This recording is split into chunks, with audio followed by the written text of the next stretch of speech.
So thanks for coming on Anatomical Gangster for me. I appreciate it. Yeah. This is the first. This is the first. Welcome. This is the first one of the bunch, and I even want to just say thank you for the emails back and forth, because I know that we don't know one another, but I'm just a super fan of yours, and I think that it was after the death of my husband and having to go through this, reaching back into my what do I want to call it? My knowledge of self and who am I and why am I here, and this idea that we all agree ahead of time that we're going to connect with just a certain amount of souls and have a human experience to gain spiritual enlightenment, and you just have to believe that no matter the how messed up it is of what's happening, it's all for a reason. And this is something that my spirit needed to understand more of, or it was going to get me to where I am today. And as painful as it is, I think it continuously makes you question what you've always been questioning. So I think that there was a long pause of the questions, and then when he died, it kind of came back up again. But you came into my radar around 2013.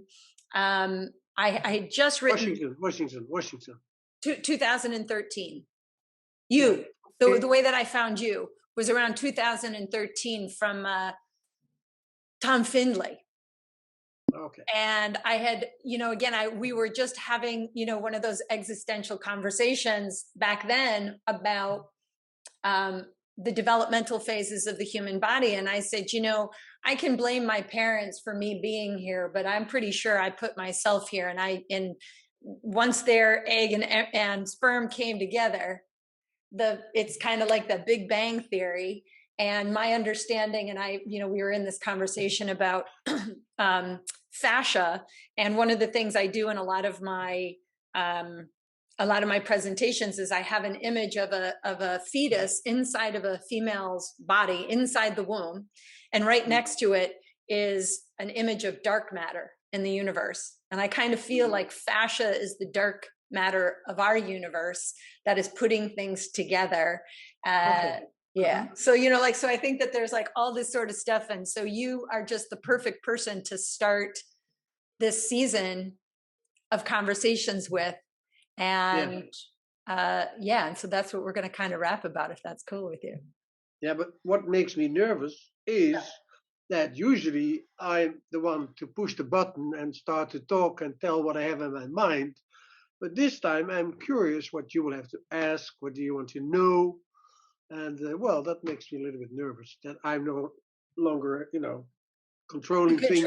Me too. But that's just it. Is I want to know what you're jamming on these days. Like I want to know where you're at, because I just know that anybody who's thinking the way that you're thinking, there's no static thinking. You're always in a progression of moving forward, and you're pushing the needle a little over to try to influence people's thinking. And I think what you're talking about it's so huge. It's so important.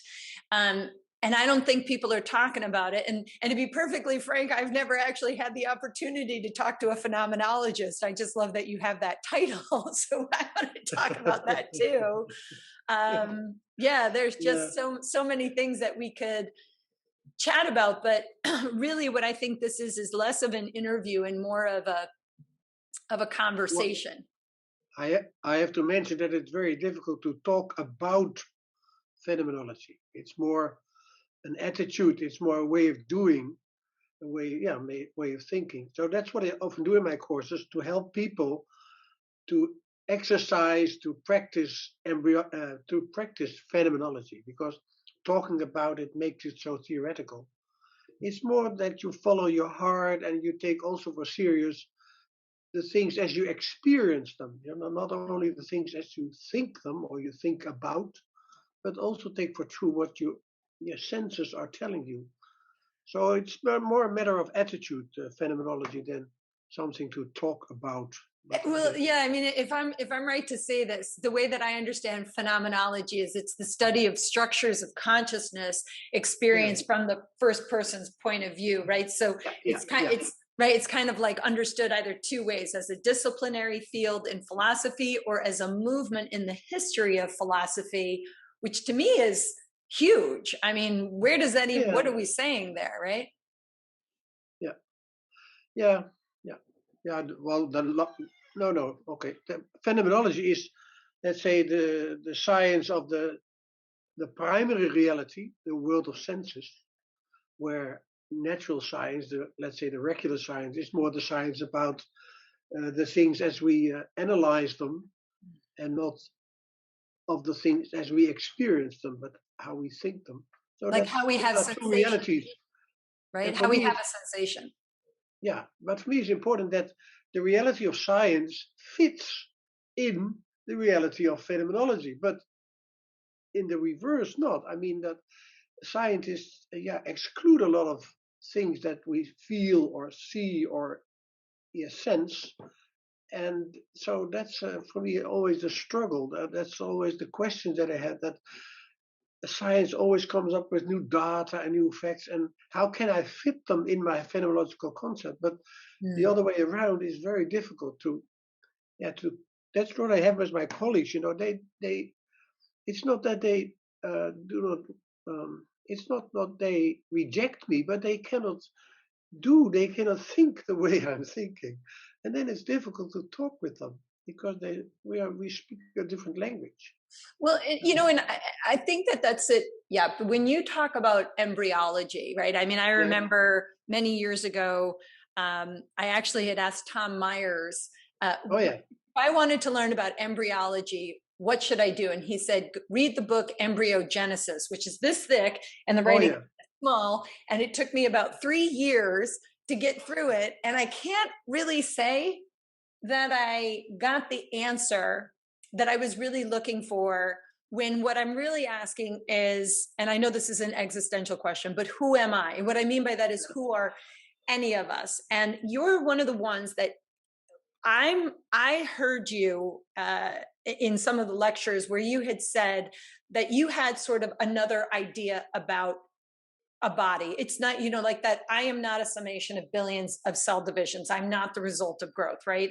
My body isn't anatomical. My body is a performance. It's a process. And that got me so excited when I heard you say that. I was like, who is this guy? I want to talk to him. So can you talk a little bit about this idea that my body is a performance, it's a process, it's a lifelong activity, that that it's not about cell division. Yeah. Where did I come from? Jaap, why am I here? Where do we come from? Yeah. No, maybe it's better to ask yourself, why do people ask that? Why do children ask that? Where do I come from? Where's the question coming from? Apparently, a child, experiences something in itself that is asking the question: where am I coming from? From this or from there or from where? It's a typical child question. I remember asking it. Yeah, I think that children then are aware of, there must be something in me that's not the same as this body, because this is my body, but who am I to see this body or to know this body, to have this body? And that's exactly where Descartes also started, with that question: where is that thinking in me, that sensing in me, that person in me, where is that coming from? Because apparently it doesn't come from that body, because this body is something that I have and that I know, but where am I coming from? And that's a very typical question.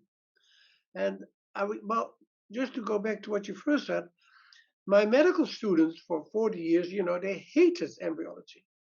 It was a bunch, thick books, bunch of data and complicated processes and things that they couldn't understand. They had to relate to it, give all kind of names to it.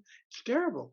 But people in my courses, give me a very nice compliment, and that is, for the first time, I really experience how great it is in embryo, what we actually are doing when we're embryo, and that's Well, that's a kind of nice compliment that people love to know about the embryo, and that is because, well, I would say it like this: I started as anatomist, but in Holland, in those days, let's say 50 years ago, you had departments of embryology and anatomy that were sciences that were coupled. It was about the human body. You had the structure of the human body and the becoming of the human body. So I was anatomist and embryologist, and it went in the reverse way. I first was interested in anatomy. I started to dissect and teach students dissection courses, but it was the embryo that helped me to ask the question: uh, is anatomy, the body, is that only about structure? Is it machine? Is it spatial, or is there something else in that body? Mm. And that's again the question: where does it come from? Is there something else? And the embryo helped me to understand that the greatest lie I was forced to tell to my students for many decades was that the body is built up from the parts that we dissected the body in. I loved it. Dissecting is a very meditative work, and it's very nice to do it with students. But I had to teach them that the parts they are dissecting the body in, that the body was built up from that part. And the embryo started to tell me loud and clear that can never be the case. You do not start with the cells, you do not start with the organs, you do not start with the part. You start as a body. And that's where my greatest discovery, so to say, personal discovery came from, to understand that when we start, we do not start as a cell. Mm-hmm. And that's a major conceptual error in our whole society and science, and it is that we start as a cell. Why do we think that? And that has to do with morphology. If you see an egg cell and you see it fertilized, then it still looks the same. And that's why everybody says, okay, we start as a fertilized egg cell. When the egg cell is fertilized, she starts to divide and she starts to grow, she starts to explode and come more and more cells. But that's an interpretation, because I see now that when an egg cell is fertilized, she is transformed in something else. And that else is, officially we call it zygote. But the most important thing is that it is no longer a cell. It is a body, an organism, a unicellular organism. And that is something else. Because a cell is like an organ, is a part of a whole. But the zygote is a body, is a whole. Right. It's like, that's what you're saying. It's like that it is a body, it is a whole, it is an organism, right? And that I organize my body, right? Yes, my cells organize my body. So what you're saying, and if I'm here to hear you right, is that you're trying to explain that cells don't divide, they multiply. They actually want to be more so that they copy themselves and organize. So what did I do when I was an embryo? So you start to organize your body. How do you do that? And that's why it's so interesting that one of your questions was, why do we make the mistake of growing cancer cells? Mm-hmm. Cancer cells, dear Sue, is not a mistake. It's a principle of life. When there is fertilization, when there is conception, there comes two principles together. And the one principle is the sperm principle. That is the cellular principle. That is the multiplying, the growing, the multiplication. That is what cells always do. That is the essence of cells. Cells always multiply, more of the same, replication. That is what we call grow, but that's only one way of growing. What we get from the egg is the oneness. So I'm not the result of growth, is what you're saying. Yeah. No, actually, yeah. Actually, yes and no. I mean, it is the power of the cells that grow in you, and it is your organism, your whole, that organizes that. And when that fails, then you have cancer. Mm-hmm. So you live actually on a volcano that could be cancer if you were not there to control and organize it. And that is why I say, well, we are not built up from cells, but we use the cells as the principle to organize our body in different tissues, different organs. So it's actually, it is, the differentiation is not from the cells to a body. No, a body is differentiating, organizing itself. And that is the other aspect of growth. And we have completely forgotten, because we think that the world population is growing, that our economies are growing, but it's not growing. That is the cancer growth of cells. That is multiplication, more of the same, more of the same. But growing as an organism is organizing the growth and organize the power of cells to organs and to different tissues. So actually, it is the organism that differentiate and organize itself into cells. So you start as a body, not as a cell. So even when you're, because that's a really big jump, when you're talking about and organizing myself and also society, like we have to make societies the same way we create us. Yeah, in a right? way, yeah. I mean, that's kind of the thought that comes to mind. So, I mean, I guess that what you're saying is like health isn't the absence of disease. Health is the integration. Disease is the disintegration in a sense, right? The breakdown of it to some extent. Yeah. Well, that's the thing. I also I learned that, of course, from other philosophers. But the principle in the embryo is that the way you organize, you shape your body, is a behavior. Is behavior in forms. Forming is a performance. You perform your body in a way as a human being should do. But then there comes, later on, you will repeat these gestures, these forms, in a physiological way. I mean, to grow yourself an arm, you first have to grow yourself an arm and a hand in a way of embracing, for example, or axial rotation. And then later on, you will see that you can make the same gesture now in a physiological way. And then it's even so that you could say, are these gestures with which you shape your body maybe pre-exercises for later psychological gestures? Maybe first you have to breathe morphologically, so that you then can later on breathe physiologically. And isn't breathing also a very important act or component of your soul life? And if you go then a step further, then you could look around and say, what are we doing here as human beings? We are creating with each other mankind. Societies are also organisms. Now, maybe we can learn from biological organism, how you organize organisms. And that is what I think is really true. And if you read a biological book or a book about fascia cells, they talk about that cells communicate, that cells repel each other, they attract each other. The forces of attraction. Yeah, gravity is the force of attraction, but that's not for cells. Cells have another way of attract. Human beings have other ways to attract. Attraction is not only gravity. You can also have the attraction of love or psychological attraction. So I learn more in functions as gestures. And gestures are morphological forms, the shaping, the performance of your body, physiologically, the function of things, and then psychologically, the gestures, your behavior, and maybe even sociological. And that's, if we should have learned from the embryo how to grow our economies, then we should never make the mistake to grow our economy like cancer, because that's what happens now to the planet.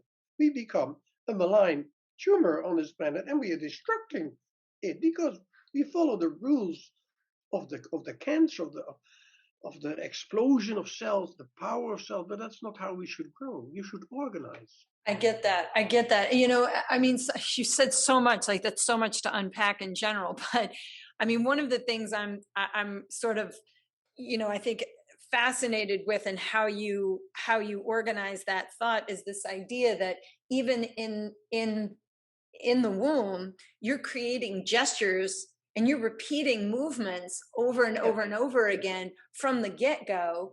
And this idea that as I'm moving, however I'm moving, for whatever reason I'm moving, I may be reacting and responding to the environment outside of me, as well as the process of what's going on inside of myself. Yeah, one of the things, there's two things here. I'm going to start with one, and we'll pause on that idea and see where you go with it.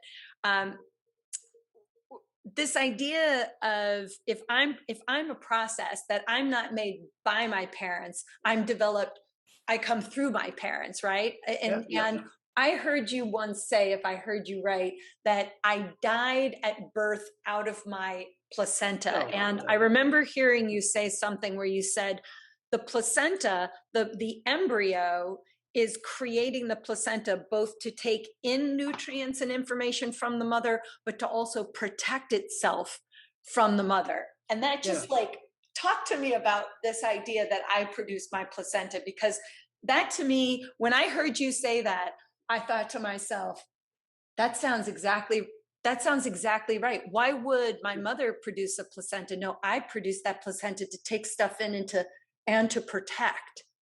It's fascinating. How did you even, where did that thought to you come from? Because again, I heard you say that once in a lecture, and I had that in my notes in like big, bold, like that stuck with me all of these years as being so critical to the fact that I actually produced something to protect myself from the environment I had to be in to get here. And somehow intuitively knew that I needed to create this thing, this segue between me and my mother, so that I could both protect and take in information at the same time. But don't use the word, it's not only protection, it's also mediation, communication, rooting. You have to root in the womb in order with your body. Actually, you live in your placenta the first 9 months of your life, because there you breathe, there you digest, there you do all the things that you are now doing with the body that's sitting in the chair. But you are involved in shaping the body that after birth can be the body that can house you, that can home you. But you need to root in order to develop. And that's very essential, that you take the word serious, that you take the word literally. Develop. In order to develop, you first have to envelop yourself and to root in things, and to get your food, to get your nutrition, to get your impulses. But in order to grow on and to develop, you have to die out of that in the next stage.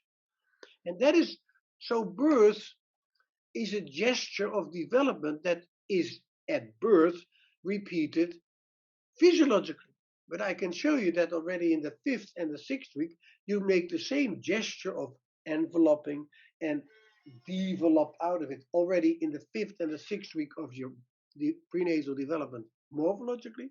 And birth remains an essential way to develop. Every time you have to die out of a relationship, every time you have to die out of an environment to come in the next phase, or the next, more of the fetus never becomes a newborn baby. You have to die out of your fetal way of being in order to come in the next. And that is a central rule in biology, that development is not simply more of the past, but development is, so to say, to develop against the past, a continuous metamorphosis from the former stage to the next. And that is actually the act of dying. And that's why sometimes people are a little bit disappointed. You talk about being born as dying, but it's not so sad. No, we made dying as an unwanted process because we don't want to die. But in fact, we die, we have to die. It's a normal gesture of development. And so maybe when we really die, it's also a gesture of development. And we are dying here and maybe being born somewhere else. I'm going to say yes to all of that.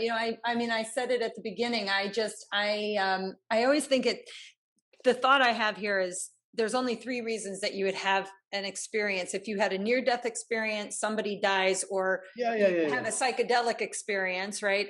That you suddenly realize that whatever it is that this is, I always say, I am not this body and I'm not this mind. I am a spirit occupying this body and utilizing this mind to have this human experience. And so I'm more than my body. And what I heard you say is like, I mean, we need to die out of things to then have a rebirth. And, you know, again, I remember when I was 28 and my father died, and the unraveling of what I was supposed to be, who I was told I should be, how I needed to act, try to fit in, right? And then you kind of unravel and you realize that all of it was a big myth and a big lie, and I could just be me, and I didn't have to be my father's daughter anymore. And that it shaped me in a different way. I think I learned myself in a new way. And also that was when my father died back in the late 90s. That was when I discovered people like, you know, Thich Nhat Hanh and Rumi, and to understand just a deeper level of spirituality and what is death? Like, do we just disappear and that's it? I can honestly say, after also losing my husband, that the spirit world is sitting right here in front of me. And the only reason I can't see it is because I can only see particular spans of light. But whatever I am, when I go, I just go back to the oneness of whatever it is that we're all connected with. And I think that's why in that exact same year that my dad died, I had discovered the community of fascial researchers. And I had already had a master's in physiology and anatomy, heavily weighted in anatomical structures and exercise science. And when I found these research papers on fascia and sort of proposing that it was a system, it kind of got me mad, because I'm like, no, fascia is connective tissue. It's a tissue. So there's tissues, there's organs, and there's systems. It's not a system. And suddenly people are like, why isn't it a system? And I said, well, because, you know, it's an inactive packing material, right? And then suddenly it was like, no, that's not what it is. It's very active. It's morphing and adapting. And in fact, it's the three-dimensional environment that has vibration and frequency that is helping shape my own cells. It's shaping my cells. It's shaping my organs. It's shaping my mind. And it's also connecting me to the world around me, not just in me, but outside of me. And it painted a bigger picture for me to learn more about the fact that there is no separation. Spirituality, biology, chemistry, it's all part of the same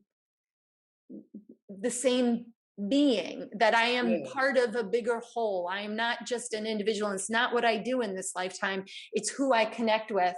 And it's these connections that are more important than anything that I do as an individual. And so connective tissue became a big concept for me. And I know that now the word biotensegrity is so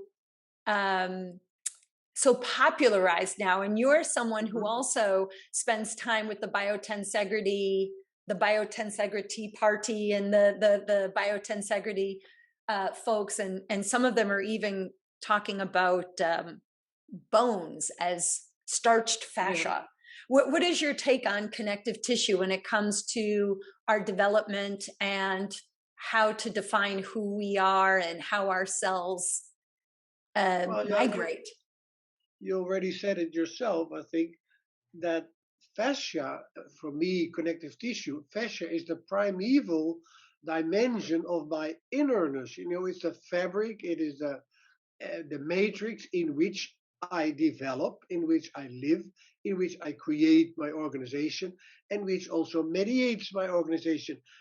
Your mind, your soul, or your spirit, whatever you call it, is therefore the best way to reach and organize and to be into your body is to use, so to say, not the anatomy, but the flow and the matrix of fascia and blood. That are dimensions that connect everything, that create space between everything, relationships. And actually, you see in the embryo that the major differentiations and performances are ruled and organized by that mesenchyme, by that fascia, by that primitive connective tissue. That is why I call and tell the people that connective tissue is more than connecting, it's also the shaping space. I mean, and that's the difference between architecture and anatomy. Anatomy fills the space with things, but architecture is, about relationships. How are all these organs and domains in our body connected with each other? How do they dialogue with each other? How do they cooperate with each other? And the fascia actually is the dimension to be in or to perform yourself. And we now know that, for example, in the embryo, it is the fascia that organizes these processes of differentiation, that you get tissues, that you get cells, and so on. That is actually, for me, is that the dimension of fascia. It's the in between, the dialogue, Mm-hmm. That's a huge thing you're saying. It's the in between. I also heard you in The Secret Life of Fascia. You had talked about the 1, 2, 3, right? And that there's something between. Talk a little bit about that idea of the between. No, not 1, 2, 3. 1, 2, 3 is what I say. People think, oh yeah, we have ectoderm, endoderm, mesoderm. That was the old story I had to tell to my students. Right. And the students had also to learn, oh yeah, from the ectoderm you get this, and from the mesoderm you get the bones, and from the endoderm you get the guts. So it was thinking in, 3 anatomical or 3 morphological elements from which you could build up a body. But it is, and that's what I like in biotensegrity. Biotensegrity is actually about the two, and two-ness is the principle that I also defend and propagate by understanding the embryo. You have a whole and you have a parts. You have a connection and you have disconnection. It's always about the dialogue, because the two creates the in-between, the space to be, not a location, but it's more a process like is the in-between. So mesoderm is not a derm. It is the meso in between an ecto way to deal with the world and an ento way to deal with the world. Ecto and endo are my body walls. But where I actually can be and exist and perform is in the meso, the in between. And that is what I like in biotensegrity. Biotensegrity is also about just two simple things. I mean, tension, pressure, struts, cables. And with the two, you can create the third. And the third is something else than 3. If you say 1, 2, 3, you simply count further. You say 4, 5, 6, 7, and you come to the many. But if you say 1, 2, third, you bring it all back. Then you bring the many back to where it is, and that is in the middle, in between. That's what the yin and yang also says. Yin and yang says that, you have the yin and the yang, and out of the one comes the two, and the two creates the third, and out of the third comes the many. Every being is therefore yin and yang and the in-between. I think that's also how they say 3 is the magic number, right? Yeah. It really is. It's where magic happens. I was taught that skeleton, that's where it's all about. The skeleton that has to be moved and that has to be connected. But no, it is the skeleton. And then the other element are what I call the dynamos. But let's say you have the cables and you have the struts, and the struts are the stiffened, hard, compressive elements, and the dynamins and the ligaments and the muscles are the connecting elements. And with that, you can shape. And that's what I brought in that biotensegrity community, because they had the models of the towers, with the struts and the cables. But I made a dynamic model of that. I said, okay, you have in the connective tissue, in the mesenchyme, 2 tendencies: condensation, stiffening, densation, but you also have elongation and dilation, and that these two create the shaping of the body. Then for me, locomotion, and maybe you recognize that in your MELT method, I think that far more important to understand our locomotion as motion is to understand it as a shaping, as a, in German, do you know German? German Gestaltung. Gestaltung is the word that the psychologists use for giving shape to your soul, giving shape to your soul life. So it's more about shaping very rapidly. And that also implies that my locomotion is not a moving of elements. I'm not moving my arm, I'm constantly moving with my whole body. And every movement I perform with a part of my body has its repercussions and consequences for the rest of the body. And again, it's the whole and the parts. It's not that we have a skeleton built up from parts that we have to move. No, the parts enable me, to take different positions, different shapes, and that is what we actually do. That's why I like Biotensegrity. It's about two and creates therefore the third. Beautiful. I mean, it really is. Yeah. I think there's a whole component of awareness, of connecting to ourselves, that I think society sometimes leaves us absent of ourselves. And I know you sort of mentioned melt. Yeah. One of the components of melt is this assessment, this awareness moment where, I say it doesn't matter how good you get at melting, you always want to assess your body and give yourself a body baseline. Where am I right now? Come back into myself. And I always say, I want you to give yourself permission to go back into your body and sense what you feel. I'm not giving you permission to do it. I want you to give yourself permission to go back into your body where everything changes and everything can transform, and stop looking outside of yourself or to find an answer. Just go inside and let's start there. And let's see where you are. Then we're going to explore your body and move some fluids around and see what that does, and breathe and slow you down and take some of the stress out of your body. And then we're going to reassess. And what changed? And that moment between the beginning and the end, the middle, the thing that connects it, to me is where magic happens inside of a body. That fascia is it's the intuitive components of me, outside of everybody saying, well, my brain is where all the pain is produced and my brain is this. And I'm like, well, your brain is just one part of the nervous system. And so I don't think that you can separate the nervous system and the fascial system. I think we should call it a neurofascial system, because it's impossible for the nervous system to live in nothing. It needs to live in an environment. So how can you talk about the nervous system without this environment? And just like the environment that we live in, right? If your environment is stressful and loud and you don't like your relationships and you don't like your job, you're not going to thrive inside your body, let alone outside of it. And so I think that your principle here of embryonic development of my being and everything that relates to it, evolution, genetics, the context of me, the science of philosophy, is sort of bordering on the same thing as societal issues, politics, the way that we're raising children today as opposed to the way that they were raised 100 years ago. There's so much transformation and evolution, but really nothing changes. It's all always the same, right? Because the root of me is the same, all of us, correct? Yeah, but that's why there was 10 minutes ago. We didn't talk about that yet, but you say we come through our parents, and important is that I teach people that the position of your mother is not that actually your mother is from the very beginning on the backup. That's how you exist with her. And it's not that you are born out of your mother, you're born out of yourself, you die out of yourself, and your mother assists you in that. And what happens after birth, then you turn around and you meet her again.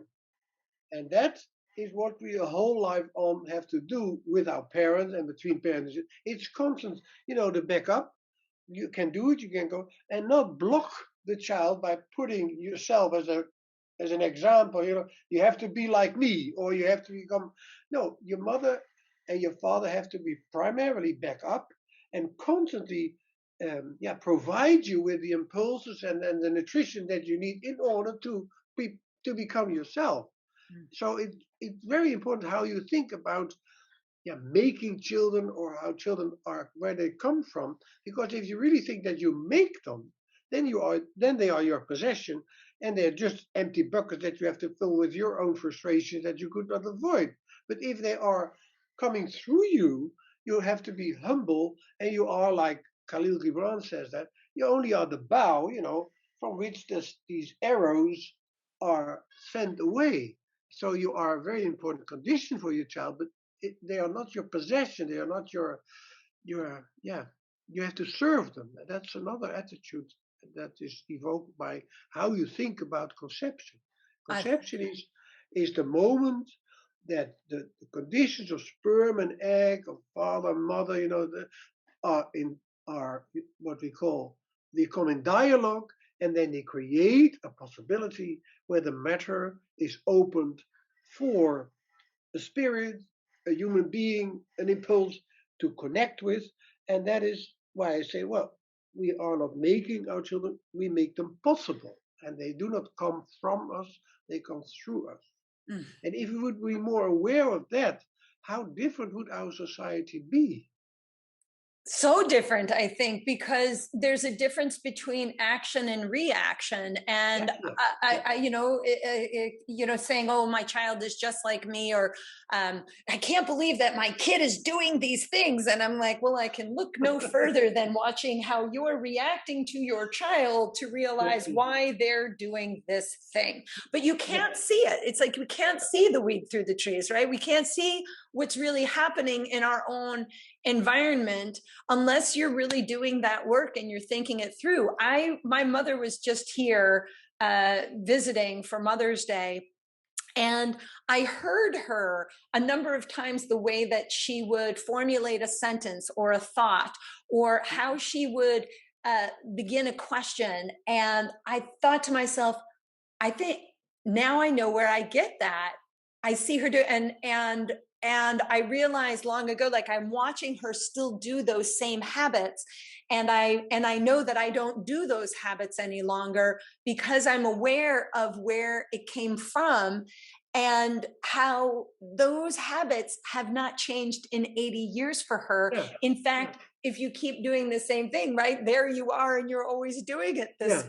So I think that the development of the child, I mean, I know for myself, when I was very young, I remember telling my mom a story of a memory I had. And she said to me, "There's no way you could remember that." And I said, "Why not?" And she goes, you weren't even walking. You were still a baby in my arms." And I was like, "No, I remember you being at the front door and, and saying it exactly what it was." And she was like, "My mind is blown that you remember those things." And I'm like, why do I remember those things? Why is it that my mind remembers certain things? And why is it sometimes that we remember all the bad things and we have a hard time remembering all the awesome things? Why do our brains do this? Yeah. And memory is about patterns, but patterns are not only the brain patterns, it's also the behavior patterns and the growth patterns.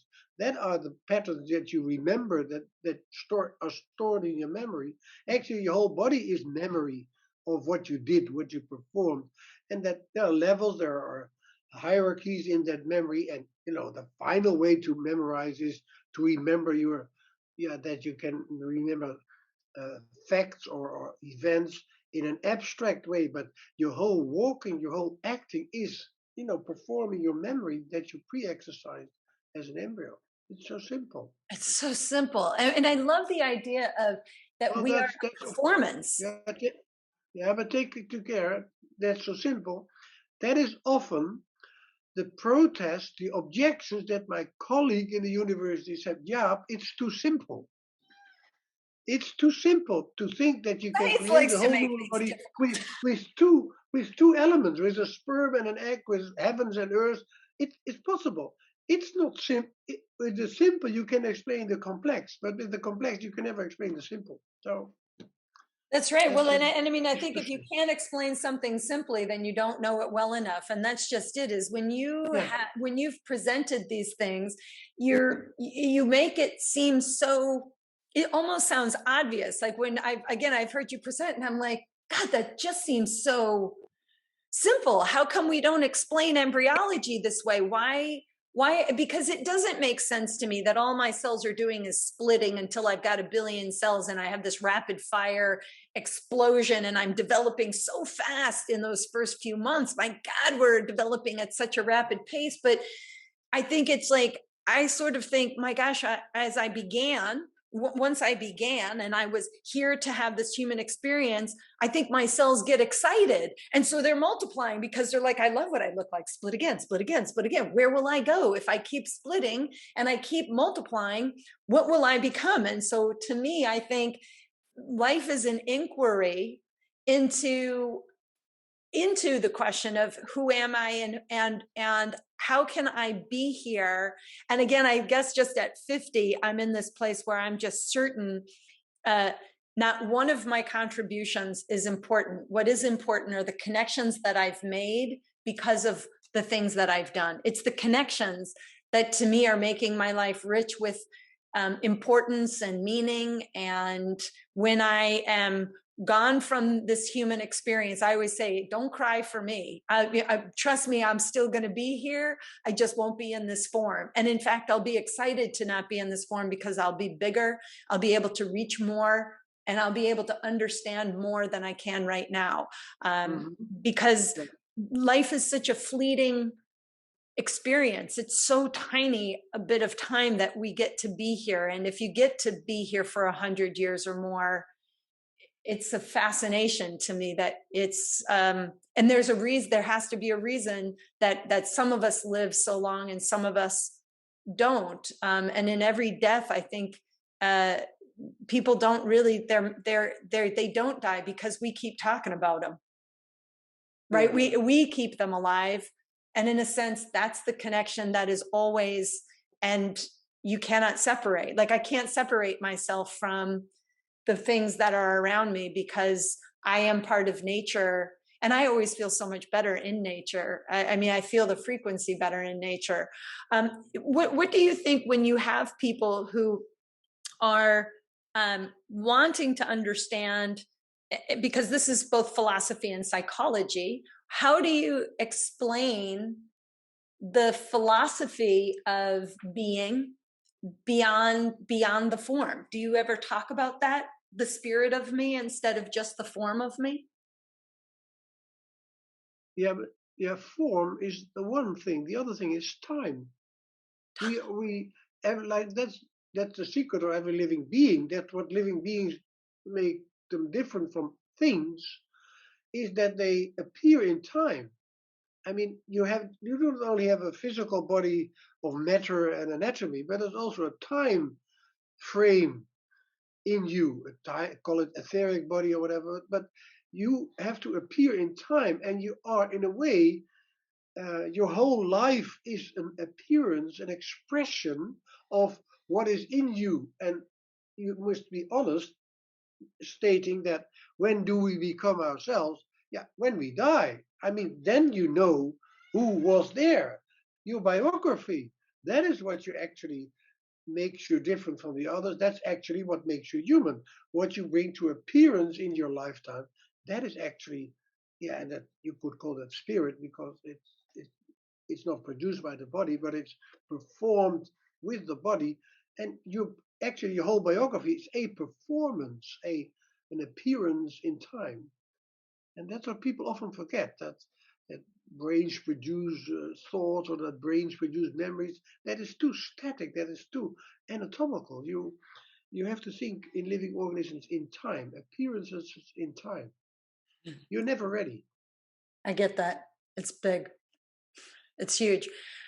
So to end this talk today, yeah, because I could just keep going on and asking you a million questions, but where are you right now in your thinking? And because of, I would say, technology and where our industry of neuroscience and fascial research are going, what are you getting excited about now as what you're doing? Like, what's up? Hit me with where you are right now in your thinking and your doing.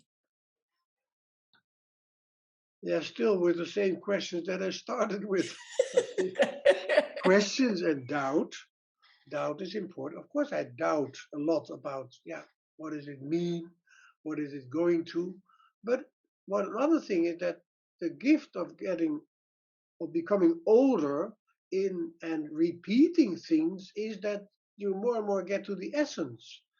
The yeah, more and more I think it's all, if you are dealing with fascia or with biotensegrity or embryo, everything, or in society, it always goes back to very fundamental, essential properties. And that is, well, maybe it sounds romantic, but I think it's all about love. And that love is actually what we are striving for and what we are giving, yeah, so to say, reality. And love has to do with the realization of spirit. We are here really to spiritualize a dimension, to spiritualize this planet, this earth, this universe.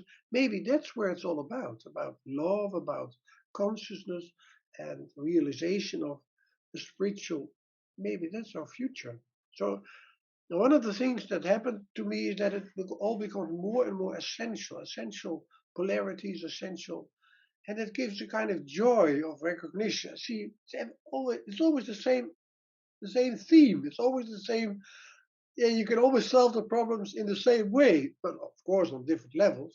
But yeah, that's where I am. And one of the things that bothers me is, um, yeah, what will happen with Jaap after he died? And I more and more become aware that it's not important. Will I survive in the way of a book, or in the will they remember me, my ideas in 100 years? No, I hope they will not remember me in 10, 100 or 200 years, but that they will do as I hope we are going to do. And well, I'm gonna sit here and say that we're all gonna remember you, because, and it's the same thing with, when we lost Leon Chaitow, who was one of the first people in my experience when I was in my 20s, where when I asked him about vibration and frequency and what is it that I'm feeling when I put my hands on somebody, and he says, I don't know what you're feeling, but keep asking the question and you'll probably find your answer. And he influenced and shaped me into this idea that if you touch someone or something that's living in the right way, at the right time, with the right angle and the right, thought, that you can change everything in that single moment. And that was enlightening to me. And it was the same thing with Tom Findlay and losing Tom, and what a pioneer he was in saying we've got to form a fascial research society and get researchers to share their work. And I remember being on that call and hearing Tom Myers laugh at him and says, you're going to want scientists to share their research. Are you sure that that's going to happen? And here we are, 5 fascia research congresses later, and it is fantastic to watch researchers embrace other research and to move an entire idea ahead, because technology and curious minds are allowing us to look at life, I think, differently. Look at what you're saying. I think you're right. I think that we're in a society that wants us to be afraid, and the opposite of love isn't hate, it's fear. And when we act in fear, we mess shit up, excuse my French, right? But we want to love one another. If we love, if we connect, then life has meaning and purpose. And so long after you're gone, I'll guarantee people like me, for as long as I'm here, will continue to share your work and your messages. And because I'm sharing it, other people will continue to do that. And so for sure, you've made your carbon footprint in my mind, as well as many of the cohorts of mine, I'm certain. Yeah, okay. I'm certain. I recognize that, at least, yeah. Well, and, and the older I become, the more doubt I have. I mean, yeah, the questions become more general and yeah, more essential. And I know that to that essential questions, there is not an answer. I mean, they have to be there. Answers actually, when the answer comes, it's over. When you have only answers, then it's over. But when you still have questions and longings and ideas, okay, then there is a surge, and then there's and you are in motion. Yeah.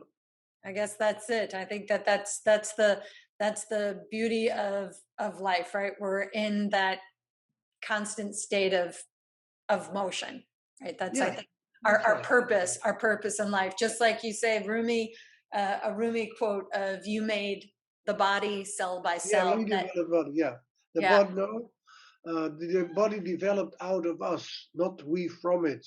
We made the body cell by cell. We made it. And that's what he said. Yeah. that's indeed. And I think that's it. And so, well, I feel so grateful to have had the time with you, to connect with you. And I am so excited to take one of your courses. I know that there's one upcoming. Yeah, So you should do.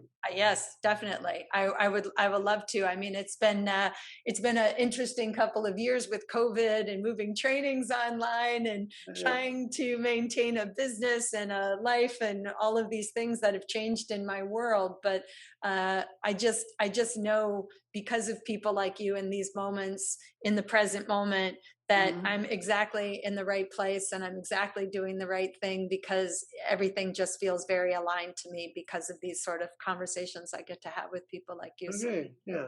Thanks for keeping me. I told you that I give that course in Virginia next week, I think. But I will be back next year in America. Maybe I go to Boulder, Colorado, and maybe also to Tom Myers in Maine. Depends on what Tom is doing, because he also thinks about quitting and ending with We're a not going to let story of his. Tom quit.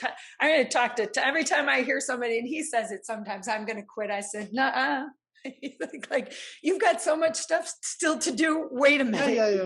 You can't leave yet and just sit on your boat. That's not fair. Yeah. I like him very much. He's one of the best. He's been a great guide for me as well. A great guide. Well, yeah, thank you so much. And I just look forward to seeing you in person and giving you a warm embrace and saying hello. And and if you have other questions or you want another talk, okay, I'm always in for that. Okay? I love it. Well, I would love to take you up on that. After I take your course, I may need to do another conversation with you about my mind being blown once again. So thank you for everything that you do. You're welcome. Yeah. Thank you. And take care. Yeah. Thank you. You too. And I will speak to you. And for everybody listening, thank you again for being part of the Anatomical Gangster Hour. We'll be back next week with a really enlightening talk with one of my other favorite mentors and educators, Gil Headley. See y'all soon.